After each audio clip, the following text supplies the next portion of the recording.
स्वागत है आप सभी का। मैं हूं आपके साथ आस्था कौशिक। रात के 8 बज चुके हैं और वक्त है हमारे खास कार्यक्रम महाबहस का।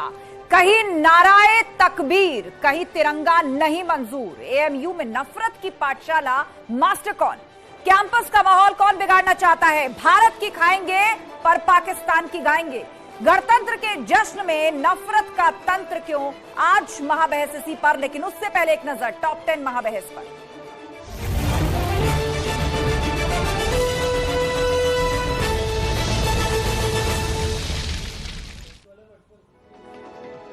बीजेपी केंद्रीय चुनाव समिति की बैठक में शामिल हुए प्रधानमंत्री मोदी। दिल्ली में बीजेपी हेडक्वार्टर में कई राज्यों की विधानसभा चुनावों पर हुई चर्चा। पीएम मोदी ने किया छात्रों की समस्या का समाधान। परीक्षा पे चर्चा कार्यक्रम में दिया टेंशन फ्री एग्जाम का मंत्र। बोले शॉर्टकट्स और सोशल मीडिया से रहें दूर। पीएम मोदी के परीक्षा पे चर्चा कार्यक्रम से जुड़े सीएम योगी। वर्चुअली मुख्यमंत्री धामी भी शामिल हुए। प्रधानमंत्री ने दिया छात्रों के सवालों का जवाब। राजस्थान के जालौर में नीलकंठ महादेव मंदिर के प्राण प्रतिष्ठा कार्यक्रम में शामिल हुए सीएम योगी। कहा समर्पण ही भक्ति का सर्वश्रेष्ठ भाव। झांसी में डिप्टी सीएम केशव प्रसाद मौर्य ने अलीगढ़ मुस्लिम यूनिवर्सिटी में धार्मिक नारे लगाए जाने को लेकर दी कड़ी प्रतिक्रिया। बोले देश विरोधी गतिविधियां किसी भी कीमत पर नहीं की जाएंगी बर्दाश्त। ऐसे मामलों में सख्त कार्रवाई करेगी पुलिस। एक बार फिर स्वामी प्रसाद मौर्य ने छेड़ा रामचरितमानस पर विवादित राग। कुछ चौपाइयों की व्याख्या करते हुए दी विवादित होने की दलील। बोले मैंने सिर्फ विवादित अंश पर उठाए सवाल। ग्लोबल इन्वेस्टर समिट को लेकर रोड शो। चंडीगढ़ में ग्लोबल इन्वेस्टर समिट को लेकर आखिरी रोड शो। कैबिनेट मंत्री योगेंद्र उपाध्याय भी पहुंचे आगरा। बीते शुक्रवार को हुई घटनास्थल पहुंचकर पीड़ितों से मुलाकात। मृतक बच्ची के परिजनों को दी 2 लाख रुपए की आर्थिक सहायता। मंत्री ने दोषियों पर कार्रवाई का भी दिया भरोसा। उत्तराखंड में एई और जेई 2022 की परीक्षा को लेकर होगी जांच। पेपर लीक मामले के बाद सीएम धामी का आदेश। उत्तराखंड बीजेपी के सीनियर लीडर और डीडी हाट के विधायक बिशन सिंह चौफाल को जान से मारने की धमकी। विधायक की शिकायत पर पुलिस ने पिथौरागढ़ थाने में मुकदमा दर्ज कराया। मामले की जांच में जुटी पुलिस।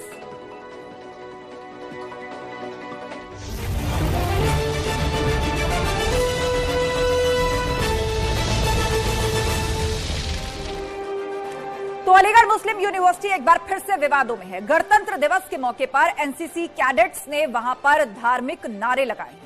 राष्ट्रीय पर्व पर एएमयू में धार्मिक नारा लगा है। एएमयू में नाराए तकबीर, अल्लाहू अकबर। इस पर डिप्टी सीएम केशव प्रसाद मौर्य का कहना है कि देश में नफरत फैलाने वाला तंत्र एक्टिव है। जो कानून के खिलाफ जाएगा उस पर एक्शन होगा। वहीं समाजवादी पार्टी के प्रवक्ता अमीक जमाई का कहना है कि जब जय श्री राम सही तो अल्लाहू अकबर गलत कैसे? एएमयू में कुछ भी गलत नहीं हुआ। बेवजह विवाद को पैदा किया जा रहा है। हालांकि एएमयू में लगे धार्मिक नारों पर साधु संतों ने भी ऐतराज जताया। अयोध्या के आचार्य सत्येंद्र दास का कहना है कि कुछ लोग जानबूझकर माहौल को खराब कर रहे हैं। नफरत फैलाने से कुछ भी हासिल होने वाला नहीं है। वहीं जगत गुरु परमहंस आचार्य का कहना है कि एएमयू में देश विरोधी गतिविधियां अक्सर दिखती हैं। राष्ट्रीय पर्व पर ऐसी घटना हैरान परेशान करने वाली है। एक और अलीगढ़ से सामने आई मुस्लिम टीचर ने राष्ट्रगान गाने से इनकार कर दिया। वहीं बाराबंकी में एक मदरसे में तिरंगे की जगह इस्लामिक झंडा फहरा दिया गया। तो सवाल वही, कहीं नाराए तकबीर, कहीं तिरंगा नहीं मंजूर। एएमयू में नफरत की पाठशाला मास्टर कौन? शुरू करेंगे डिबेट, लेकिन पहले ये रिपोर्ट देखिए।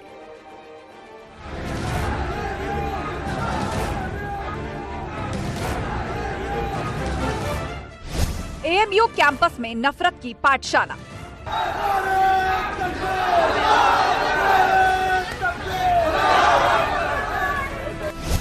टूल किट के इशारे पर नाराए तकबीर।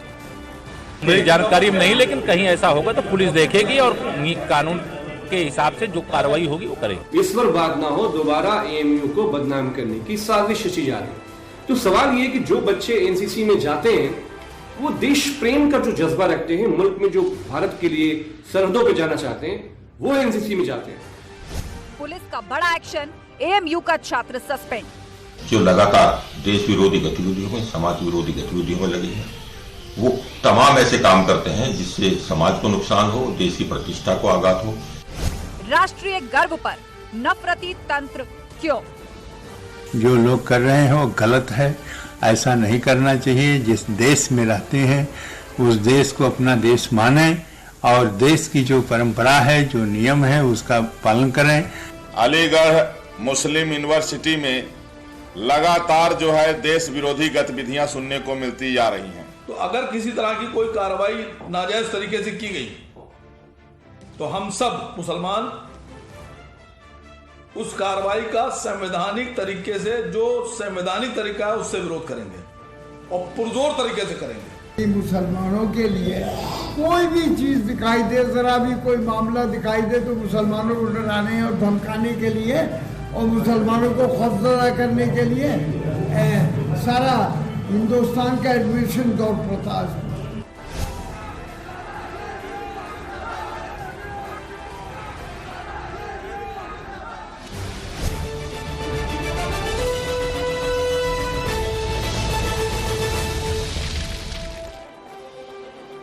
तो सवाल यही है कि गणतंत्र दिवस के जश्न में नफरती तंत्र क्यों? चर्चा के लिए गेस्ट पैनल हमारे साथ है। बीजेपी प्रवक्ता राजेश चौधरी हमारे साथ जुड़ गए हैं, राजकुमार भाटी जी समाजवादी पार्टी के प्रवक्ता हमारे साथ हैं, मेहरुद्दीन रंगरेज इस्लामिक स्कॉलर हमारे साथ हैं, हिंदू धर्मगुरु महंत रामदूत दास जी हमारे साथ हैं और राजनीतिक विश्लेषक निरंजन पोद्दार जी भी जुड़ गए। आप सभी पैनलिस्ट का बहुत बहुत स्वागत है।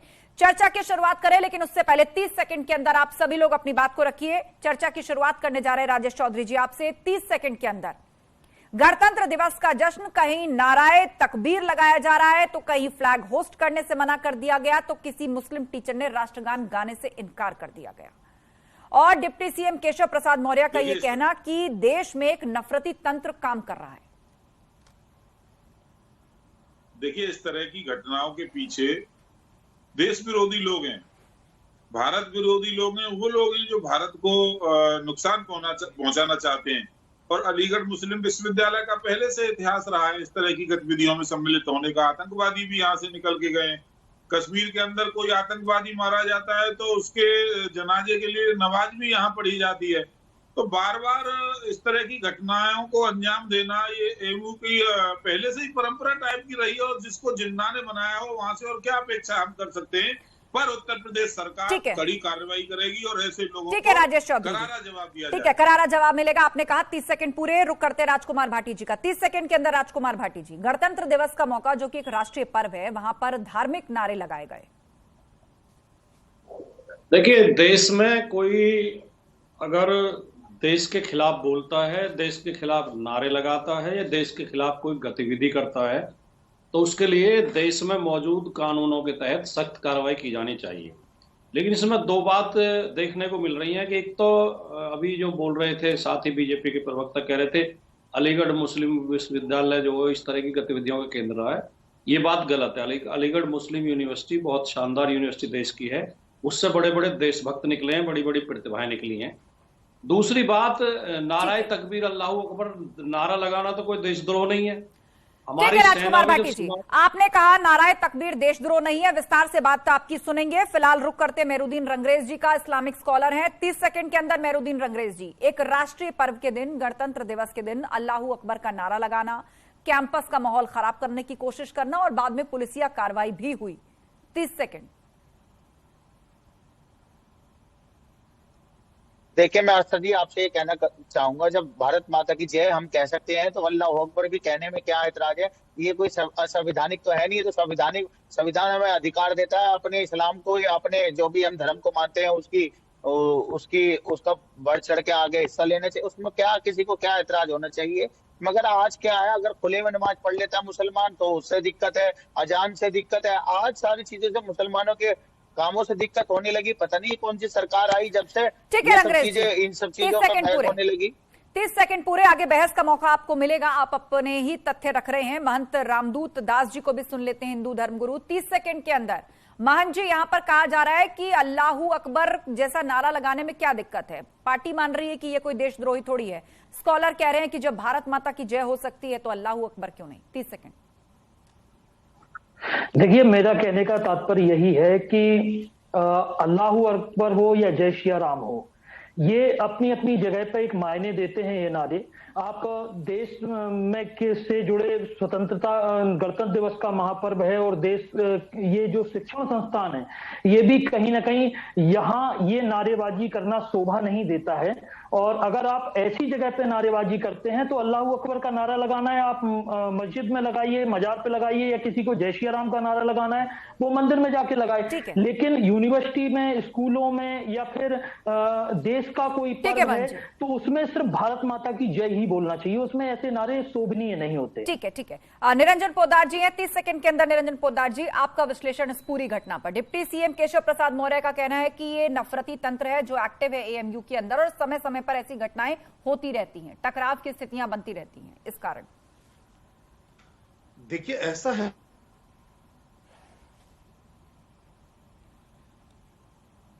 जी, स्कूलें हैं और जिनके अंदर 26 जनवरी और 15 अगस्त को यानी गणतंत्र दिवस और स्वतंत्रता दिवस के मौके के ऊपर हम लोग ध्वजारोहण करते हैं और उस समय हमारे यहाँ देशभक्ति के गाने चलते हैं। कहीं आपने हनुमान चालीसा या सुंदरकांड का पाठ होते हुए नहीं देखा होगा किसी भी स्कूल के अंदर। और अगर जैसे मान लीजिए ये एएमयू अगर कोई प्राइवेट संस्था होती है, अगर ये किसी का निजी वो होता तो वहां पे फिर भी एक बार समझ में आता था, लेकिन ये तो सरकारी फंड से चलने वाली चीज है, सरकारी अनुदान से चलने वाली चीज है। और वहां पे भी जो एनसीसी की ड्रेस के अंदर है, एनसीसी के कैडेट हैं। और सबसे बड़ी आश्चर्य की बात यह है आस्था जी, ये जो सेकुलरिज्म के जो धुरंधर बनते हैं, जो सुरमा बनते हैं, इनमें किसी को उसमें कोई आपत्तिजनक चीज नहीं लगती। लेकिन अगर कहीं ये इसी जगह पे अगर जय श्री राम के नारे लग जाते तो फिर ये देश जो है, इस देश की सेकुलरिज्म जो है खतरे में आ जाती है। ठीक है निरंजन जी, तो यही जो ठीक है, कनेक्ट करने की कोशिश करेंगे। उनका वीडियो फ्रीज हो गया है। चलिए चर्चा की शुरुआत करते हैं और शुरुआत राजेश चौधरी जी आपसे। आपने सुना होगा राजकुमार भाटी जी ने क्या कहा। उन्होंने कहा अल्लाहू अकबर कोई देशद्रोह का नारा थोड़ी है, राष्ट्र पर्व है तो उसमें नारा लगा, लेकिन यदि किसी ने देशद्रोह किया हो, कोई ऐसी गतिविधि की हो तो कानून उसके खिलाफ कार्रवाई करे। लेकिन अल्लाहू अकबर यूनिवर्सिटी कैंपस में कहना देशद्रोह नहीं है। देखिए राजकुमार भाटी जी क्या कहते हैं वो उनकी बात हो सकती है, पर मेरा ये कहना है हमारे लिए देश प्रथम है, धर्म प्रथम नहीं है, नेशन फर्स्ट है। और जहां गणतंत्र दिवस हम मना रहे हैं, जहां भारत माता की जय होना चाहिए, जहां तिरंगे को बड़े स्वाभिमान सम्मान के साथ हम लहरा रहे हैं, वहां धार्मिक नारे लगाना तो एकदम आपत्तिजनक है। क्यों लगाएंगे जी आप भारत सरकार के पैसे से चलते हो, देश की जनता के टैक्स पेयर के पैसे से आप यूनिवर्सिटी चला रहे हो, वहां पे आप धार्मिक काम कैसे करोगे? इस्लामिक स्कॉलर कह रहे हैं राजेश चौधरी जी, इस्लामिक स्कॉलर कह रहे हैं कि अगर भारत माता की जय बोला जा सकता है तो अल्लाहू अकबर बोलने में भी कोई समस्या नहीं है। भारत माता की जय कोई धार्मिक नारा नहीं है। भारत माता की जय तो राष्ट्रभक्ति का नारा है। वो कोई किसी की इबादत थोड़े ना है कि प्रार्थना कर रहे हैं हम किसी धर्म की, वो तो राष्ट्रभक्ति का नारा है। उससे क्या आपत्ति? अल्लाह अकबर की तुलना भारत माता की जय से नहीं की जा सकती है। ठीक है, लेकिन की गई है तुलना यहाँ पर और पैनल में ही हमारे साथ हैं मेहरुद्दीन रंगरेजी। मेहरुद्दीन रंगरेजी, अब आप मुझे ये बताइए कि आपने अपने ओपनिंग रिमार्क्स में ये बात कही थी और मैंने प्रतिक्रिया भी सत्तारूढ़ दल से ली। आपने कहा कि भारत माता की जय हो सकता है तो अल्लाहू अकबर क्यों नहीं बोला जा सकता। भारत माता की जय क्या कोई धार्मिक नारा है? भारत माता देखिए वो तो हमारी मातृभूमि है, जिनको मां समान मान के उनका जयकारा लगाना या उसका उद्घोष करना, क्या वो आपको धार्मिक नजर आता है? जो लोग जय सिया राम बोल के लोगों की लिंचिंग कर देते हैं, और जो अभी बीजेपी के प्रवक्ता बोल रहे थे, जो कांवड़ यात्रा जब निकल रही थी टैक्स पेयर के पैसे से उन्हें हेलीकॉप्टर से उनके ऊपर फूल बरसाए जा रहे थे, वो कौन सा टैक्स पेयर का पैसा था? वो क्यों एक धर्म के लोगों के खिलाफ, एक धर्म के लोगों के खिलाफ कैसे थे रंगरेजी? आप यही तो समझ नहीं पा रहे। आप सवाल उठा रहे हैं कि हेलीकॉप्टर से फूल क्यों बरसाए गए कांवड़ियों के ऊपर, लेकिन उससे पहले आप ये कह रहे हैं कि एक धर्म के खिलाफ है। कैसे धर्म के खिलाफ? नहीं, आप मुझे इस बात का जवाब दीजिए। कल्पवासियों के ऊपर पुष्प वर्षा करना, कांवड़ियों के ऊपर हेलीकॉप्टर से फूल बरसाना आपको कम्युनल लग रहा है? आपको इस्लाम के खिलाफ लग रहा है? क्यों? देखिए मैं आपको बताने चाह रहा हूँ, अल्लाह अकबर हमारा नारा नहीं है, ये हम मानते हैं, अल्लाह को बड़ा मानते हैं, तो हम लगाएंगे नारा। जिसमें दिक्कत है उसे एनसीसी कैडेट्स यूनिवर्सिटी कैंपस के अंदर खड़े होकर अल्लाहू अकबर कहते हैं और आप कहते हैं कि भारत माता की जय हो सकता है तो अल्लाहू अकबर भी हो सकता है। ये कोई गैर संवैधानिक नहीं है। आप ये कहने की कोशिश कर रहे हैं कि देश से ऊपर धर्म है आपके लिए, देश से ऊपर धर्म है आपके लिए। मेहरुद्दीन रंगरेजी, फिर आप कहते हैं कि मुसलमानों की राष्ट्रभक्ति पर शक क्यों किया जाता है, बार बार सर्टिफिकेट क्यों मांगा जाता है? आप जैसे लोग जो खुद को इस्लामिक स्कॉलर कहते हैं वो कह रहे हैं कि भारत माता की जय हो सकता है तो अल्लाहू अकबर क्यों नहीं हो सकता, वो भी यूनिवर्सिटी कैंपस के अंदर एनसीसी कैडेट्स के द्वारा।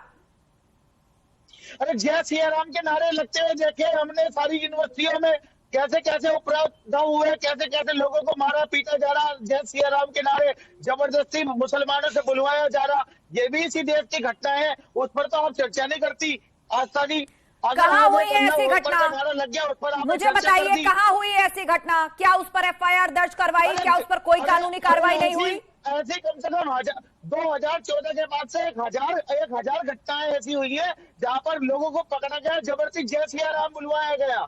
अच्छा, राजेश चौधरी जी, राजेश चौधरी जी, उसके बाद महंत रामदूत जी। राजेश चौधरी जी, देखिए अभी जिन घटनाओं की ये बात कर रहे हैं, अभी हाल में एक घटना ट्रेन में मुरादाबाद में घटी थी जिसमें एक मुसलमान महिलाओं के साथ बदतमीजी कर रहा था, छेड़छाड़ कर रहा था, जनता ने पीट दिया तो आरोप ये लगा दिया, जब पुलिस ने पकड़ा तो आरोप लगा दिया कि वो तो जय श्री राम बुलवा रहे थे। अरे महिलाओं से बदतमीजी करोगे, किसी की माँ बहन के साथ छेड़छाड़ करोगे तो जनता पूजेगी आपको, आपकी आरती उतारेगी।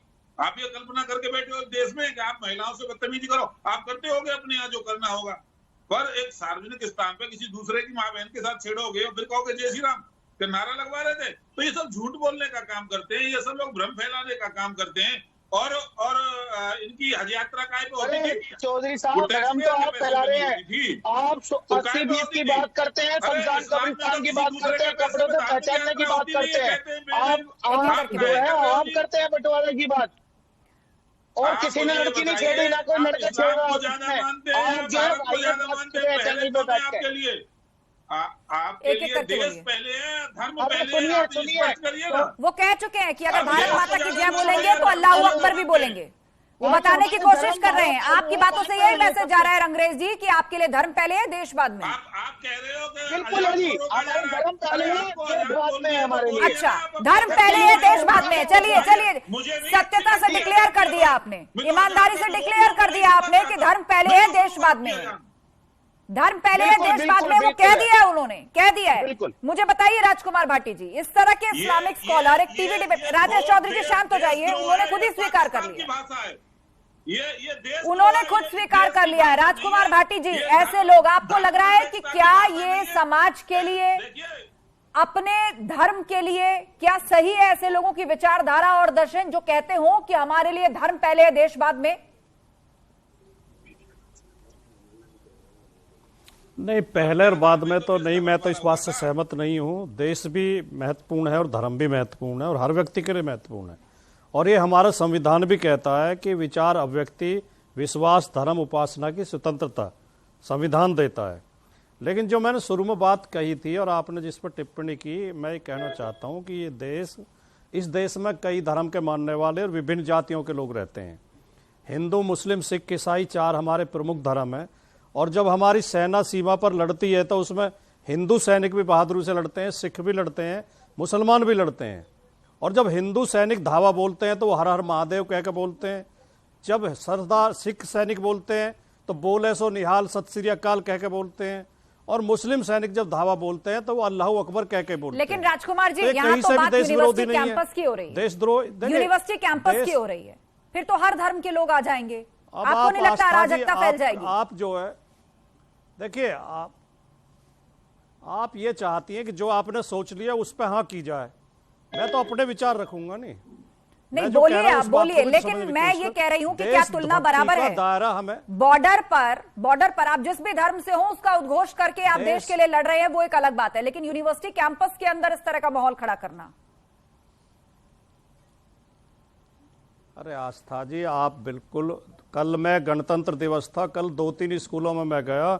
स्कूलों में गणतंत्र दिवस पर 26 जनवरी पर स्टेज पर शिव जी का वो रूप बना के बच्चा डांस कर रहा था। कृष्ण की भक्ति के गीत गाए जा रहे थे, राधा कृष्ण की भक्ति की। इसमें हमारी देशभक्ति कहाँ से पीड़ित हो गई? देशभक्ति का दायरा हमें इतना छोटा भी नहीं रखना चाहिए आदरणीय कि हर बात से संचालिका देशभक्ति को ठेस पहुंचने महोदय, लगे। 2 मिनट ये एक का महान धर्म है, महान देश है भारत, इसका महान इतिहास है, इसकी बड़ी विशाल संस्कृति है। ये कोई इतना छोटा, इतना हल्का देश नहीं है कि जरा जरा सी बात से इसको ठेस लगने लगेगी। इस देश को कोई नुकसान नहीं पहुंचा सकता। कुछ बात है कि हस्ती मिटती नहीं हमारी, सदियों रहा है दुश्मन दौरे जमा हमारा। लोगों ने बहुत प्रयास किए हैं, लेकिन ये देश एक रहा है, एक रहेगा, ठीक है, आजाद रहेगा, महान देश है, विशाल देश है, ताकतवर देश है। राजेश चौधरी, देखिए इनको लगता होगा भाटी साहब को, ये जो सोच है ना, इसी ने देश का बंटवारा किया और केवल मुसलमानों की वजह से देश का बंटवारा हुआ था। 1947 में पाकिस्तान का जो निर्माण हुआ केवल धर्म के आधार पर हुआ और इस्लाम के कारण से हुआ। सबसे बड़ी गलती वही थी। ये जो सोच है ये तो पाकिस्तान की सोच है। और अल्लाह अकबर का नारा युद्ध में लगाते हैं, ठीक कह रहे, पर पाकिस्तानी सैनिक लगाते हैं, हिंदुस्तानी कोई नहीं लगाता है। हिंदुस्तानी तो भारत माता की जय बोलते हैं, हिंदुस्तानी तो अरे हिंदुस्तानी सैनिक भी लगाते हैं, आपको जानकारी नहीं है। आपका सेना से मतलब क्या? आपने कभी देश की लड़ाई तो लड़ी नहीं है, आपके परिवार के लोग सेना में तो जाते नहीं, आप तो इस देश की दलाली कर रहे हो। कोई अल्लाह अकबर नहीं बोलता है जी, अल्लाह अकबर तो पाकिस्तानी बोलते हैं, पाकिस्तानी सैनिक बोलते हैं। कितने सारे, अरे भैया किसी सैनिक से बात करो, हमारे 50 रिश्तेदार सेना में, आपको क्या जानकारी इस बात की? सोच ने दिमाग खराब किया है इन लोगों का। इनको देश के प्रधानमंत्री कहते थे देश के संसाधनों पर पहला अधिकार मुसलमानों का। ये जो सोच है यही देश को तोड़ने वाली सोच है, यही खतरनाक सोच है और इसका हम घोर विरोध करते हैं। आपके कहने से ना तो देश टूट जाएगा ना ही कुछ होगा। ये देश इतना अटल है ना, ये कभी टूटने वाला नहीं है। ना ही देश को मुसलमान ही तो देश छोड़ कर गए थे। मेहरुद्दीन रंगरेज जी, अब आप किस मुंह से देश की बात कर रहे हैं? नहीं, शांत होइए, शांत होइए। मेहरुद्दीन रंगरेज जी, अब आप किस मुंह से देश की बात कर रहे हैं? थोड़ी देर पहले आप कह रहे थे कि धर्म बड़ा है, देश छोटा है। अब आप देश पर भाषण देंगे? सवाल खड़ा करने वाली आप कौन होती है मेरी देशभक्ति में सवाल करने वाली? और आप कौन होते हैं ये कहने वाले कि देश से बड़ा धर्म है, देश सर्वोपरि है, संविधान सर्वोपरि है? आप कौन होते हैं मेरे शो पर बैठकर ये कहने वाले कि धर्म की बात पहले होगी, देश की बात बाद में होगी? आपको शर्म नहीं आती? देश के गणतंत्र दिवस को आधार बनाकर आप ये बात कह रहे हैं कि भारत माता की जय बोल सकते हैं तो अल्लाहू अकबर भी बोल सकते हैं। यहाँ रहोगे, भारत माता की जय बोलनी पड़ेगी, वंदे मातरम कहना पड़ेगा और भारत के संविधान को मानना पड़ेगा। मेहरुद्दीन, मानना पड़ेगा आपको संविधान को। आज सरकार ढुलमुल की नीति अपनाने वाली सरकार नहीं है।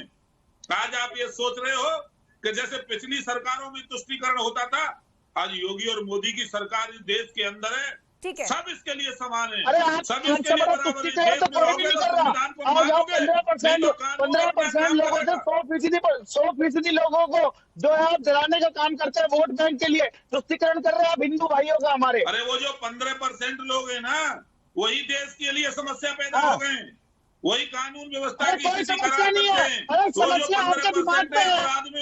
अरे हिंदू मुसलमान की हिंदुओं की बात मत करिए राजेश चौधरी, आप हिंदुओं की बात मत करिए राजेश चौधरी, वरना मेहरुद्दीन रंगरेज आपको बोलने नहीं देंगे। आप जातियों में बांट करके बात करिए, देखिए कैसे शांति से सुनते हैं मेहरुद्दीन रंगरेज, वहां इनको तुष्टीकरण नजर नहीं आएगा।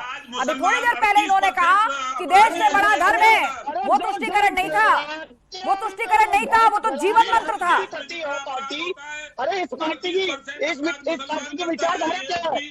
आबादी कितनी है देश के अंदर, जरा बताइए मुझे।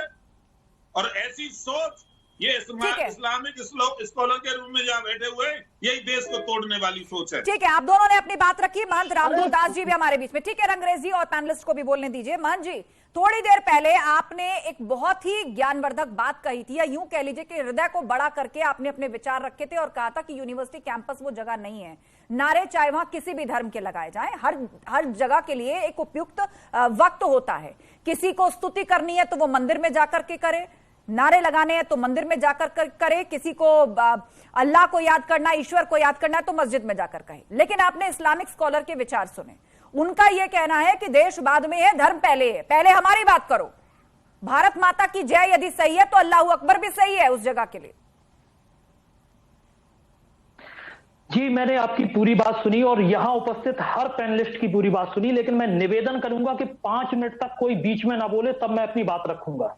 मैंने इस्लामिक जो स्कॉलर हैं उनकी बात भी सुनी और भी जो सपा के प्रवक्ता हैं उनकी बात भी सुनी, लेकिन मैं अपनी बात रखना चाहूंगा कि आप इस देश में रह रहे हो, इस देश का खा रहे हो, आपके धर्म से आपकी पहचान नहीं है, आपके भारत देश से आपकी पहचान है। और आप एक यूनिवर्सिटी के अंदर एक पाठ्यक्रम के जो मतलब विद्यालय जो होता है जिससे लोगों को एक सीख मिलती है कि जिंदगी आपको जीनी कैसे, आगे आप आने वाले समय में क्या करना है आपको, ऐसी जगह पे आप ऐसा किसी के दिमाग में भर रहे हो कि सिर्फ एक धर्म ही विशेष है और उसके आगे देश कुछ नहीं है। आप एक चीज समझिए, वो एनसीसी के कैडेट्स हैं, कल के दिन वो हो सकता है कि देश की सेवा में जाएं, तो उनकी मेंटलिटी क्या रहेगी कि देश कुछ नहीं है, धर्म हमारा बहुत बड़ा है। मेरे कहने का तात्पर्य यह है, आप उस बात को समझिए कि अगर आप ऐसी मानसिकता रखते हो, और खासकर मैंने एएमयू के बारे में पहले भी पढ़ा है, इसके पहले आप क्या कह रहे हैं कि मंदिरों में जय श्री राम जबरदस्ती बुलवाया जाता है। आपकी उसी एएमयू यूनिवर्सिटी में 2022 में एक केस हुआ था जिसमें कट्टे की नोक पे अल्लाह अकबर बुलवाया गया था। तो कहने का तात्पर्य यह है मेरा कि अगर आप ऐसी मानसिकता को रखते हैं तो हम तो ये कहते हैं कि आपको इस देश की भक्ति करना ही नहीं आता और आपको इस देश में होना भी नहीं चाहिए, क्योंकि भारत पर लोगों को गर्व है। आज पूछिए उन सिपाहियों से जो ना वहां जो -20 डिग्री में भी रहते हो और 45 डिग्री टेम्परेचर में भी रहते हैं, ना वहां वो भारत माता, ना वहां मुसलमान बोलते हैं, ना बम्बोले बोलते हैं। देश के संविधान और देश की सुरक्षा के लिए सब अपनी जान देने के लिए तैयार है। सबसे पहले जो क्या नाम है जिहाद का जो फरमान जारी हुआ था वो भी मदरसों से हुआ था। हम देश की आजादी में साथ करेंगे। और किस तरीके में जिहाद को बदल दिया आपने? जिहाद को किस तरीके से बदल दिया है? जिहाद की आज परिभाषा क्या बन के आ गई है? आप जिहाद का मायने जानते हैं? बन के बैठे हैं। राजेश चौधरी जी शांत हो जाइए। अंग्रेजों को जिहाद का मतलब जानते हैं आप?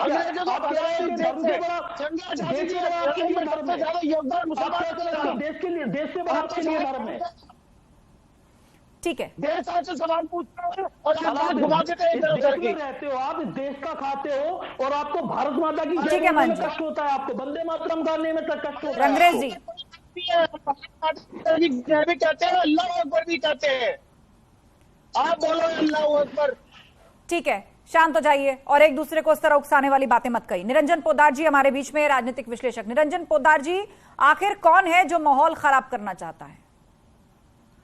देखिए, ऐसा है आस्था जी, माहौल खराब करने वाली ये मानसिकता है। जहां पे भी बहुमत या जहां पे भी संख्या बल में ज्यादा होते ही जिस तरीके से हाजी रंगरेज साहब ने कहा कि मेरे लिए धर्म पहले, मुझे इसी चीज की बड़ी वेदना है और इसी चीज का बड़ा चिंता का विषय है कि कल को अगर एक विश्वव्यापी युद्ध होता है जिसके अंदर अगर धर्म और देशों की लड़ाई हुई तो मेरे हिसाब से उस समय हाजी रंगरेज साहब अपने धर्म के साथ खड़े होंगे, क्योंकि इन्होंने एक राष्ट्रीय समाचार चैनल के ऊपर इस चीज को कहा है कि मेरे लिए धर्म पहले है।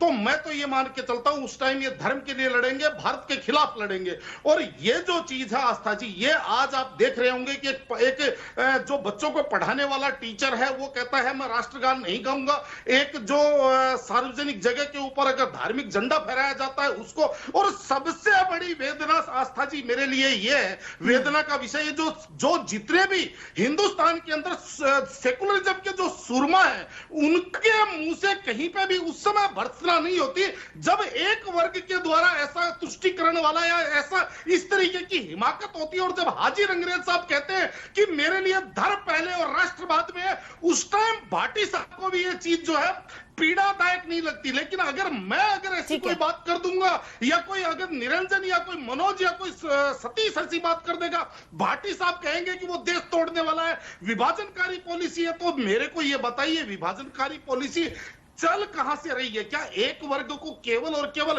पुष्ट करके और इस देश। ठीक है निरंजन जी, यही सवाल राजकुमार भाटी जी के लिए। राजकुमार भाटी जी, सेक्युलरिज्म की यही परिभाषा है कि एक वर्ग को ही तुष्ट करके और पुष्ट करके देश आगे बढ़ेगा, या फैसले उसी हिसाब से लिए जाएंगे? मुझे तो आप लोगों की अज्ञानता पे तरस आता है कि सेकुलरिज्म की परिभाषा आप ये कर रहे हो कि एक वर्ग का तुष्टिकरण। सेकुलरिज्म का परिभाषा है सब धर्मों का बराबर सम्मान, सब धर्मों को बराबरी, सब किसी का उत्पीड़न नहीं, किसी पर दबाव नहीं। और जो बात अभी पहले वाले सज्जन कह रहे थे, ठीक है, छोटे मोटे मतभेद होते हैं, किसी के से कोई बात गलती हो जाती है, कोई बात हो जाती है तो तुरंत आप देश के ठेकेदार हो जाते हो कि इस देश में रहने का अधिकार नहीं। देश की ठेकेदारी आपको किसने दे दी? ये देश भारत के 140 करोड़ लोगों का है, ये सभी धर्म और जातियों, सभी संप्रदायों का, सभी संस्कृतियों का मिश्रण है, सबका इस देश की मिट्टी पर बराबर का अधिकार है। इस तरह की भाषा जब आप बोलते हो तभी तो आप अलगाव पैदा करते हो कि इस देश में रहने का अधिकार नहीं। और पहले कहा जा रहा था कि मुस्लिमों की वजह से बंटवारा हुआ, बंटवारे का प्रस्ताव तो सबसे पहले सावरकर ने हिंदू महासभा में पास किया था 1937 में। जिन्ना ने तो 1941 में मांग की थी बंटवारे की, और जो भी बंटवारे के लिए दोषी थे, चाहे वो जिन्ना था चाहे वो सावरकर थे, दोनों दोषी थे, ठीक है, दोनों बराबर के दोषी थे। डिबेट अंतिम पड़ाव में देश अगर यहाँ पे एक कुछ रहा नए और तथ्य देश रखे आगे गए बढ़ा तो ठीक है, राजेश चौधरी जी जवाब। देखिए तो कौन सा इसमें तो ऐतिहासिक तथ्य है कि 1937 में सावरकर ने प्रस्ताव पास किया था। इनकी तो राजनीतिक मजबूरी है, जब दिल्ली के अंदर कोई बलात्कार का कांड होता है और मुस्लिम यदि करता है तो इनके बड़े नेता होते थे मुलायम सिंह जी, वो उनके लिए तो कहते थे कि गलती हो जाती है बच्चों से। इनका तो इनकी राजनीतिक रोटी मुसलमानों के ऊपर टिकी हुई है, तो भाटी जी कुछ नहीं बोलेंगे। कहाँ पहुंचेंगे ये विषय पे तो ये कभी चर्चा कर ही नहीं सकते। समाजवादी पार्टी की क्या हालत हो रही है, ये सब पूरा तो चलिए ठीक है, ठीक है, आप सभी लोगों ने अपनी अपनी बातें रखी। आप सभी पैनलिस्ट का बहुत शुक्रिया महाबहस में शामिल होने के लिए। तो बड़ा सवाल यही है कि एक यूनिवर्सिटी कैंपस के अंदर एनसीसी कैडेट्स ने धार्मिक नारे लगाए, इस पर अब कहीं ना कहीं सियासत भी शुरू हो चुकी है। उत्तर प्रदेश के डिप्टी सीएम ने साफ कहा है कि ये नफरती तंत्र है जो एक्टिव है। साधु संतों ने नाराजगी जताई है, लेकिन साथ ही साथ उन्होंने ये भी कहा कि यदि किसी को धार्मिक नारे लगाने हैं, उसके लिए मंदिर बने हैं, उसके लिए मस्जिदें बनी हैं, लेकिन यूनिवर्सिटी कैंपस के अंदर एक राष्ट्र पर्व के दिन, गणतंत्र दिवस के दिन किसी भी बात का हवाला देके धार्मिक नारे लगाना कहीं से भी जायज नहीं ठहराया जा सकता।